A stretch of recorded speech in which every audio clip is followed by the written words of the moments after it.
નમસ્કાર દોસ્તો, પોરબંદર જતી બસમાં બેઠેલી યુવતી સાથે બનેલ ઘટના. પોરબંદર જતી એસટી બસ સ્ટેન્ડ પર ઊભી હતી. ચોમાસાની ઋતુ હતી અને આકાશ કાળા ડિબાંગ વાદળોથી ઘેરાયેલું હતું.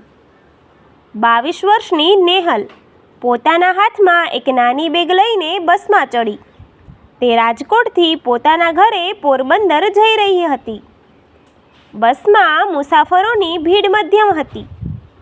નેહલ બારી પાસેની એક સીટ પર બેસી ગઈ. તેની બાજુની સીટ ખાલી હતી. બસ ઉપડી અને શહેરના કોલાહલને પાછળ છોડી હાઈવે પર દોડવા લાગી. થોડે દૂર જતાં જ ધોધમાર વરસાદ શરૂ થઈ ગયો. કાચની બારી પર પાણીના ટીપાં અથડાવા લાગ્યા અને બહારનું દ્રશ્ય ધૂંધળું થઈ ગયું. નેહલે કાનમાં ઇયરફોન નાખ્યા અને સંગીતમાં ખોવાઈ ગઈ. લગભગ એકાદ કલાકની સફર પછી બસ એક નાના ગામના બસ સ્ટેન્ડ પર ઊભી રહી. ત્યાંથી એક અજાણ્યો યુવાન બસમાં ચડ્યો. તેની ઉંમર આશરે 22 થી 26 વર્ષની હશે. આખી બસમાં નજર ફેરવ્યા પછી તે સીધો નેહલની બાજુની ખાલી સીટ પર આવીને બેસી ગયો. શરૂઆતમાં બધું સામાન્ય હતું, પણ થોડી જ વારમાં નેહલને અસહજતા અનુભવવા લાગી. પેલો યુવાન સતત તેની તરફ જોઈ રહ્યો હતો. તે વારંવાર નેહલની નજીક સરકવાનો પ્રયત્ન કરતો હતો. નેહલે પોતાની બેગ બંનેની વચ્ચે મૂકી દીધી, જેથી અંતર જળવાઈ રહે. પરંતુ પેલા યુવાને હિંમત વધારી અને વાતચીત શરૂ કરવાનો પ્રયત્ન કર્યો. તમે પોરબંદર સુધી જાઓ છો? નેહલે કોઈ જવાબ ન આપ્યો અને મોઢું ફેરવી લીધું. બહાર અંધારું વધી રહ્યું હતું અને વરસાદ પણ તેજ થઈ રહ્યો હતો.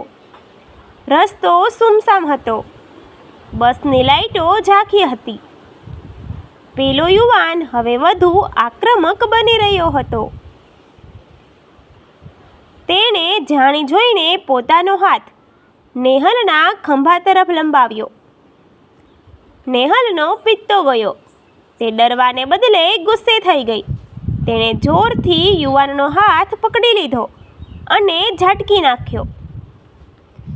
નેહલે બસમાં મોટેથી બૂમ પાડી, તમારી હિંમત કેમ થઈ મને અડવાની?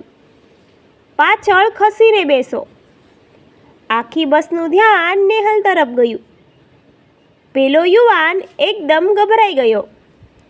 તેણે પોતાની જાતને બચાવવા ખોટું બોલવાનું શરૂ કર્યું. અરે બેન, હું તો બારી બંધ કરવા જતો હતો. તમે ખોટું સમજો છો. પરંતુ નેહલ ઝૂકે તેવી નહોતી.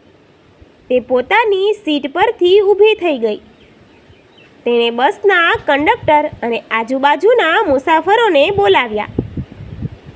નેહલે મક્કમ અવાજે કહ્યું, આ માણસ છેલ્લા અડધા કલાકથી મને હેરાન કરી રહ્યો છે. પહેલાં તે નજીક આવવાનો પ્રયત્ન કરતો હતો અને હવે તેણે ખરાબ ઈરાદાથી મને અડવાનો પ્રયત્ન કર્યો.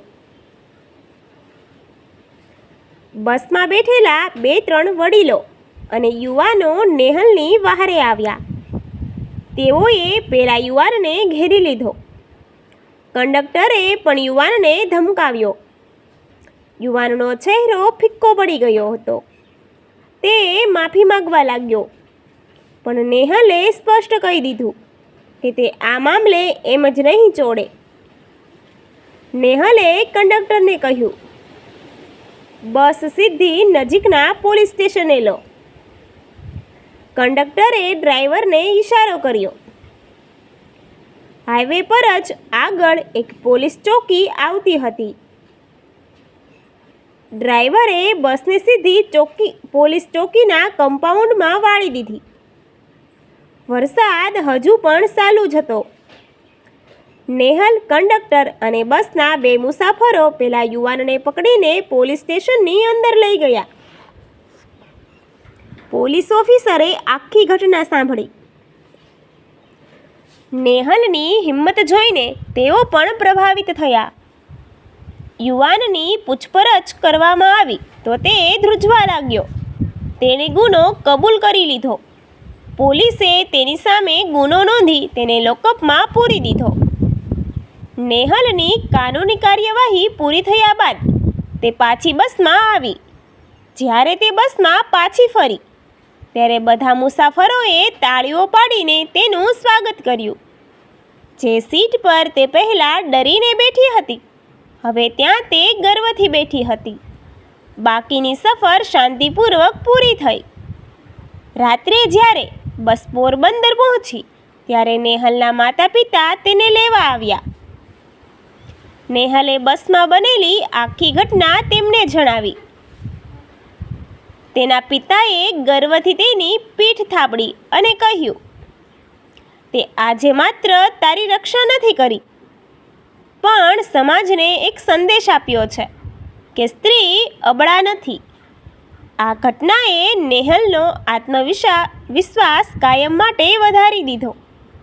તેણે સાબિત કર્યું કે અન્યાય સામે અવાજ ઉઠાવવો એ જ સાચી બહાદુરી છે.